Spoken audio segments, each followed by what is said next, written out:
Bonjour à tous les amis, une petite vidéo aujourd'hui pour le métier de conducteur d'engin mais un peu spécial, être opérateur sur MR130.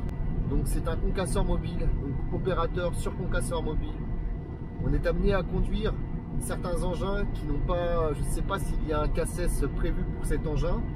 Moi-même j'ai eu une formation sur plusieurs mois pour pouvoir conduire cette machine et veiller au bon fonctionnement.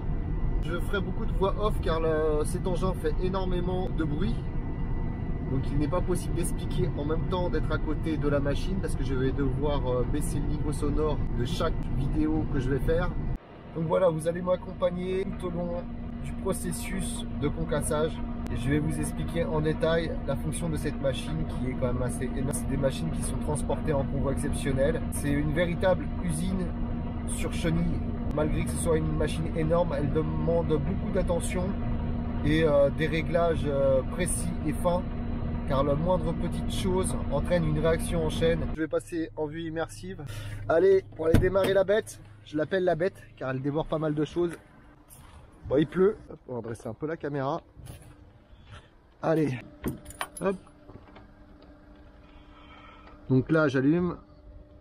Vous voyez, il y a une grosse armoire électrique. Que j'ai accès à cette armoire.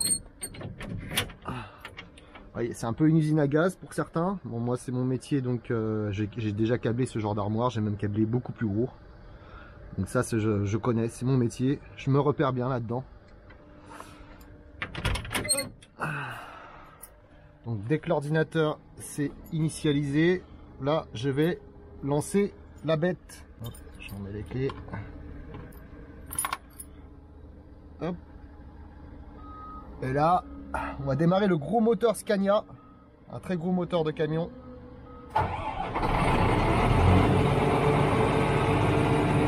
Et à partir de là, je parlerai en voix off. Oui, je suis obligé de parler en voix off car le moteur fait énormément de bruit.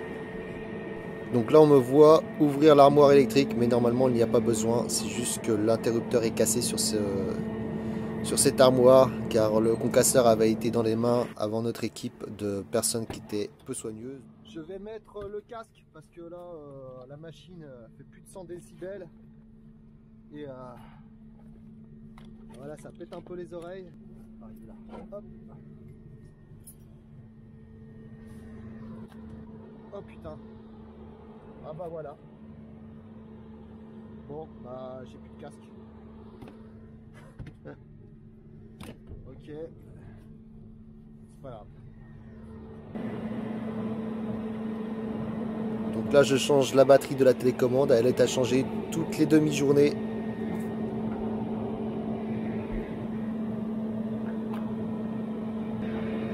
Donc voilà, ces deux boutons me servent à contrôler les chenilles et tous les autres boutons servent à contrôler le concasseur. Donc là il est temps de lancer le processus. J'ai déjà effectué le point 0, c'est l'écartement entre les percuteurs du rotor et les écrans qui permettent de concasser.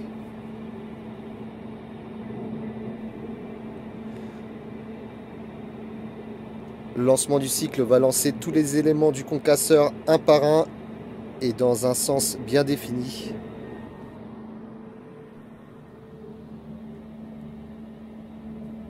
Donc là, ce qu'on voit derrière la grille, c'est la poulie du rotor qui va se lancer. Voilà, celle-ci entraînée par des courroies, plusieurs courroies, va entraîner le rotor en même temps avec ses percuteurs. Donc là, on voit le tapis tout au bout se mettre en route, le tapis du crible. Puis ensuite vient le tapis transversal qu'on ne voit pas, caché derrière ce caoutchouc. Ensuite vient autour du crible, voilà, le tapis retour qui est déjà en route. Ensuite l'overband, c'est le tapis tout en haut qui vient de s'allumer. Et pour finir, le tapis principal qui va démarrer, voilà. Et bien sûr les éléments qu'il reste.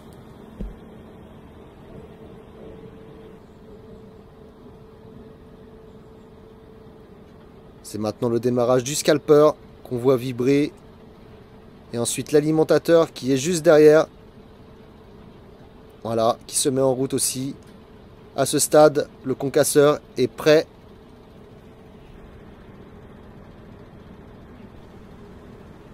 Je fais signer à mon collègue pour dire que tout est OK. Et c'est parti. Petite précision, normalement nous sommes que 2 sur un concasseur et non 3. Donc j'effectue une petite vérification sur les tapis. C'est très important. Toujours bien vérifier, bien contrôler le concasseur.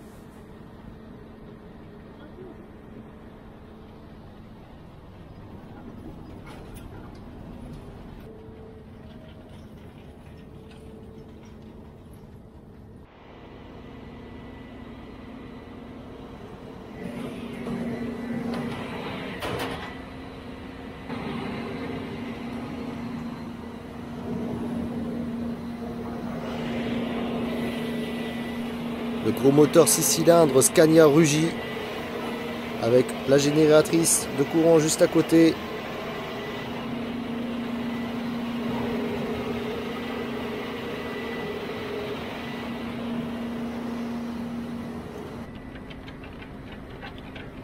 Le scalper se met en route et envoie les blocs et les cailloux du retour dans le broyeur qui est juste à côté de moi. Vous pouvez voir ici. Le scalper sert à envoyer les blocs dans le broyeur, mais aussi à enlever le stérile qui part sur le tapis de gauche. Et là, en l'occurrence, c'est de la boue qui a tendance à faire bourrer le concasseur suite aux fortes intempéries.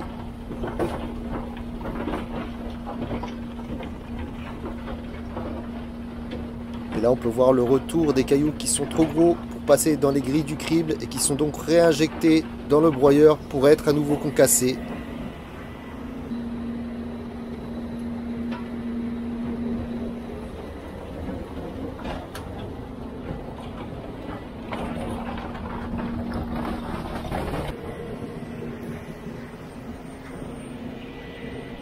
Donc là on voit le overband, c'est un tapis avec les lamelles, avec un aimant en dessous pour enlever toutes les ferrailles qu'il y a et qui sortent sur le tapis principal.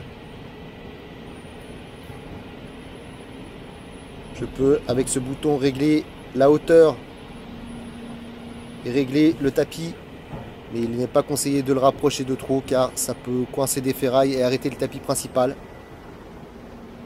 Des fois il y a tellement de ferrailles que ça peut remonter jusqu'au tapis assez facilement et assez rapidement. Le crible, bien sûr, qui vibre et qui permet de filtrer les cailloux comme un tamis pour ensuite qu'ils sortent du 0,30. Bien évidemment, plusieurs réglages sont possibles, il suffit de changer les grilles.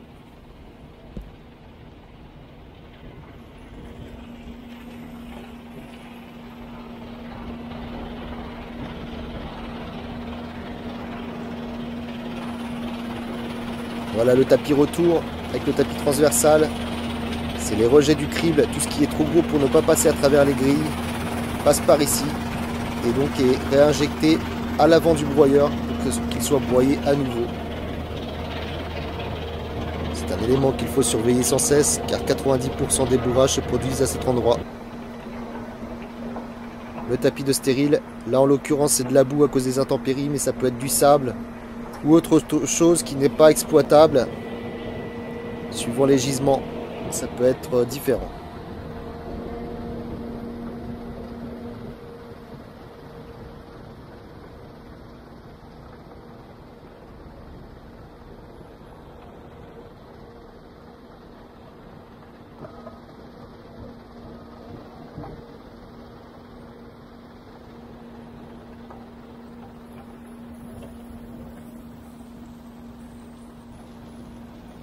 Voilà le produit fini du 0,30 ou plutôt du 0,31 pour être précis, qui sera vendu sur un tarif public d'environ 8 €, ça dépend des sociétés, c'est une moyenne.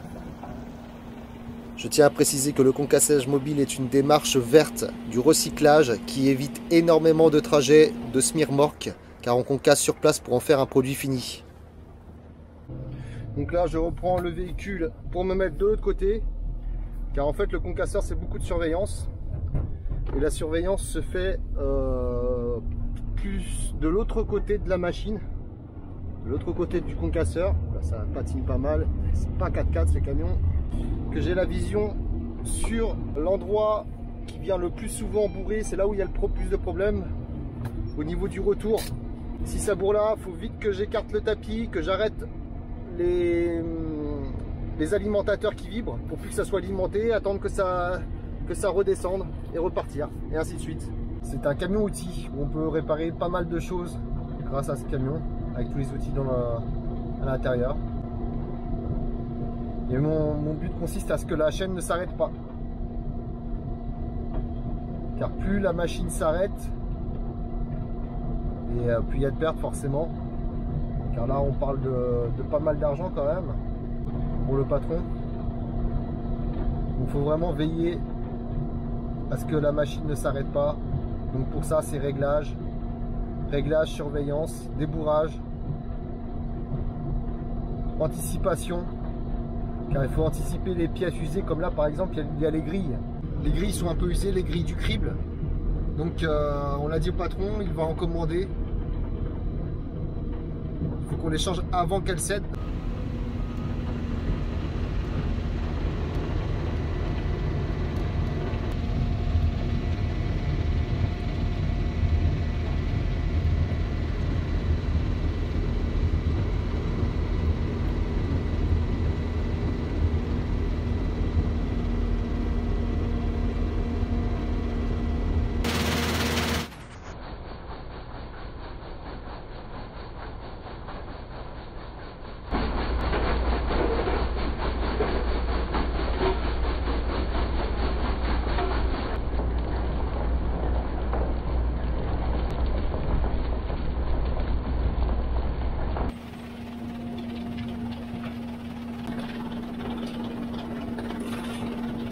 Les trois quarts du temps, c'est ce type de bourrage qui arrive au niveau du tapis retour.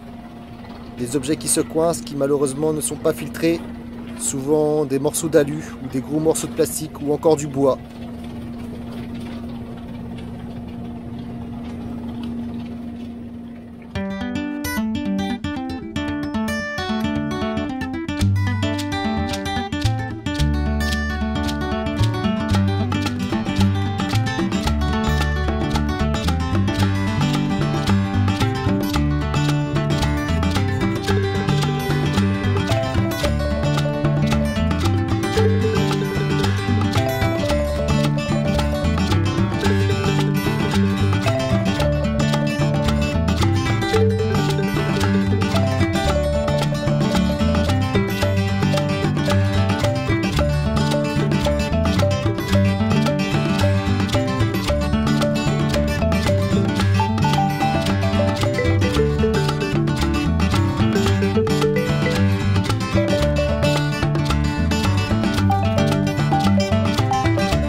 Là encore un bourrage avec toujours soit de l'alu, soit du gros plastique, soit du bois ou encore aussi les sacs, des big bags appelés aussi communément les gros sacs de sable, vous savez, pour le public. Ces gros sacs sont une vraie plaie pour le concassage mobile. Donc, sac, plastique, alu, voilà, en l'occurrence c'est un morceau d'alu.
Nous avons eu une succession de bourrages. Nous avons donc ouvert le broyeur pour voir ce qu'il se passait. Vous allez donc pouvoir voir l'antre de la bête. Voilà ce rotor avec ses grosses mâchoires qui là en l'occurrence sont un peu usées. Les grosses barres que vous voyez en travers, ça s'appelle des battoirs. Il y en a différentes suivant le gisement que l'on a, que ce soit du béton, du calcaire ou du goudron. Et elles pèsent environ 300 kg chacune. T'as vu là, d'ailleurs c'est usé... Ah stop!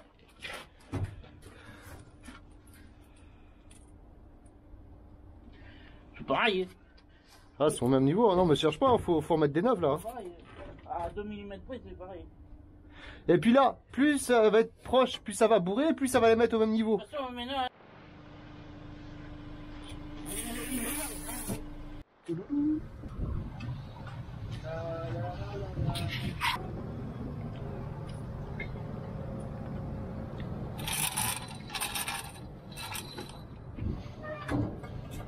C'est une opération délicate et dangereuse à réaliser. Et nous faisons très attention à chaque changement. Ce sont les cales qui tiennent les percuteurs, les battoirs.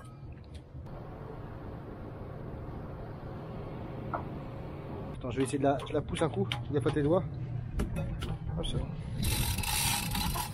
Nous le levons avec l'aide d'un palan, mais parfois, chez certaines sociétés, il n'y en a pas. Donc nous devons faire ça avec la pelle et simplement des chaînes, ce qui est encore plus dangereux.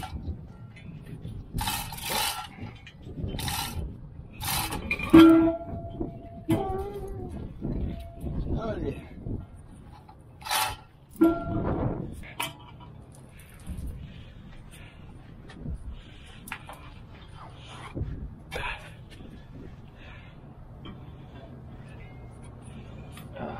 C'est assez dur physiquement et pénible, et en plus très salissant à cause de toute cette poussière de béton. Ça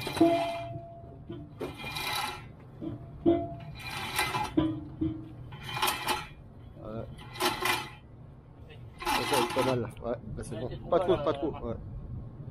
Ah, moi il est bon. Moi, il est pas mal. Faudrait que tu pousses avec tes jambes maintenant. Non, mais moi il est trop bas. Il est trop bas? Ouais. Ah, moi, il est pas. Ah, mais parce que le rotor, faudrait le tourner le rotor, parce que le rotor il est trop comme ça, il est en dévers. Donc forcément on va galérer à le. Faudrait le tourner un peu, l'incliner légèrement. Ça ira mieux parce que sinon on va galérer. Top! Là, ça va aller mieux là. Soulève un peu. Voilà, nickel. Là tu peux pousser avec tes pieds. Je vais prendre la cale.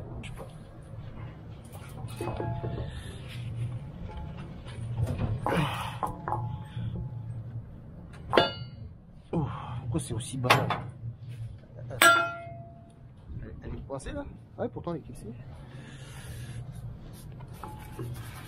C'est une étape assez dangereuse où il faut bien faire attention à ses doigts. Vas-y, relâche un peu avec tes pieds. Vas-y, relâche. Lâche. Je ne touche plus. Voilà. C'est à cause de ça en fait, j'ai remarqué que des fois on a du mal à serrer les boulons. Parce qu'il y a des merdes en dessous, du coup Parce ça qu'il faut que tout soit bien... bien nickel. Ouais. Et souvent on nettoie les cales mais on nettoie pas ça, du coup ça relève tout. Ça serait bien que les ingénieurs de Kliman y trouvent un autre système un peu plus pratique. Boulon, bordel, écrou. Ouais, mais à part un moyen mécanique de serrage.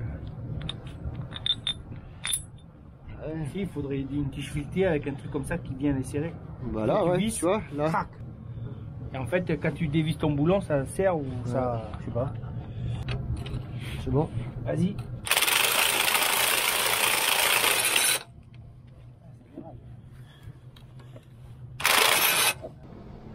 Allez.